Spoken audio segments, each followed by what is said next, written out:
So we've talked a little bit about movement on previous shows. Movement is an L2. Well, it was, I guess, an L2 that's becoming an L1 or something, something, something. Anyway, the reason why it's so interesting largely is because it's been embroiled in a series of scandals. And those scandals are something that people have been whispering about behind the scenes, but now everything seemingly has come to light.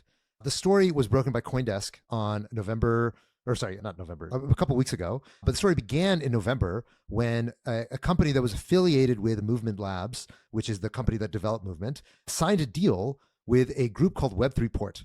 Web3 Port is a market maker, apparently kind of shady market maker. And this market making agreement involved this group, Web3 Port, basically having an agreement that they were going to be able to liquidate their tokens that they received as part of the market making agreement if the fully diluted valuation of Movement was above $5 billion. And all the tokens that they sold, they were going to split the profits 50-50 with the foundation, basically meaning that this market maker, quote unquote, became an agent to dump the tokens if they were able to push the token price up. That's effectively what their incentives were.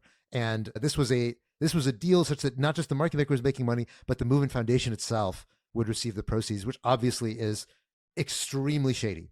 They also received 5% of the total supply of tokens, which is a massive amount of tokens relative to what the float was. I think the float was less than 10%. So this resulted in a story we covered previously where they dumped $38 million of Move tokens, and that resulted in Binance banning the account. Now, everybody involved in Movement initially refuted and said that this is not true. This is all a lie. This is FUD. This is, people coming after us and a bunch of anons trying to take us down. Eventually, once CoinDesk reported on this and brought the receipts, as well as all of the contracts that were involved with this. So apparently there was a lot of leaking going on from people affiliated with this. This has resulted now in Rushi, the co-founder as well as the CEO of Movement Labs, getting fired.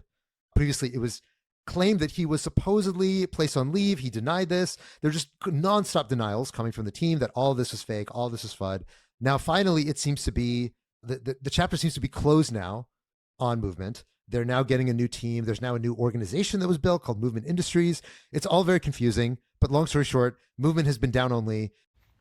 At Strive.cc, our AI agent keeps finding amazing projects for you to invest in. Every day we have projects to do 10x, 20x. So join our free Telegram and enjoy. At Strive.cc, our AI agent keeps finding amazing projects for you to invest in. Every day we have projects to do 10x, 20x. So join our free Telegram and enjoy.